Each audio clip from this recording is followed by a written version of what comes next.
Bizə belə bir misal verilir. Limit sıfırdan sonsuzluğa 3n minus kök altı 9n kvadrat plus 5n plus 2 hesablayın. Birinci mən burada bunu kəsr formasına gətirməliyəm. Yəni, məsələn, bizə dümdüz belə bir ifadə verilibsə, biz bunu kəsr formasına gətirəndə məxrəcinə 1 yazırıq.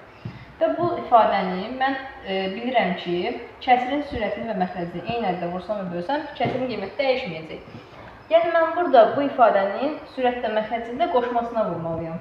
3n minus kök altında 9n kvadrat plus 5n plus 2 və vurulsun bunun qoşması, yəni plus olan variantı. 3n plus kök altında 9n kvadrat plus 5n plus 2 və bunun da məxrəci 1 deyildi. Bu ifadəni nəyə vurmuşdumsa sürəti aşağında eyni ifadəyə vurmalıyam. Yəni 3n plus kök altında 9n kvadrat plus 5n plus 2. Bu da mənim təsəvvürün üstünə əsasən a kvadrat minus b kvadrat bərabərdir a minus b, a plus b-ni verir. Yəni, gətirib bu ifadənin həmin vəziyyətə, yəni a kvadrat minus b kvadrat olması alsam, olacaq 9n kvadrat, 3n kvadratı. Bir də minus kök altı ifadənin kvadrata qaldıranda kök altı ifadənin özünü götürürəm. Yəni 9n kvadrat plus 5n plus 2. Aşağıda da bir vurulsun olduğunu ifadənin özünü götürürəm. Yəni 3n plus kök altında 9n kvadrat plus 5n plus 2.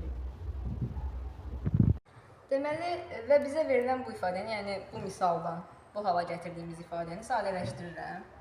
9n kvadrat minus 9n kvadrat qalır 0 və mötərizənin xaricinə mənfi olduğu üçün daxildəki işarələrdə əksinə dəyişir. Yəni, mənfi 5 çıxılsın, mənfi 5n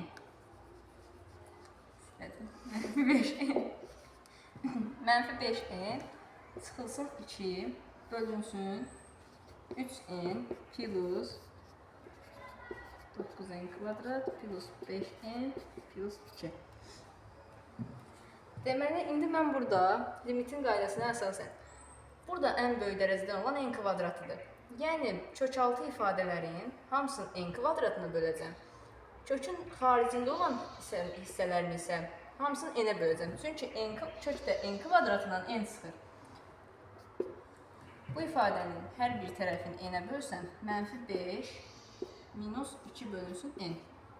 Məxrəcdə də n-ə bölürəm. Çünki kök altı ifadə deyil. 3 plus kökün daxilindəki ifadələri n kvadratına bölürəm. Olur 9 plus 5 bölünsün n plus 2 bölünsün n kvadrat. Və mən burada, yəni bu misalın son vəziyyətində, burada hansı ki n, yəni daxilində n olan ifadə qaldısa, onların hamısı sıfıra gedəcək. N kvadrat, n, 2 bölünsün n, bunların hamısı sıfıra gedəcək.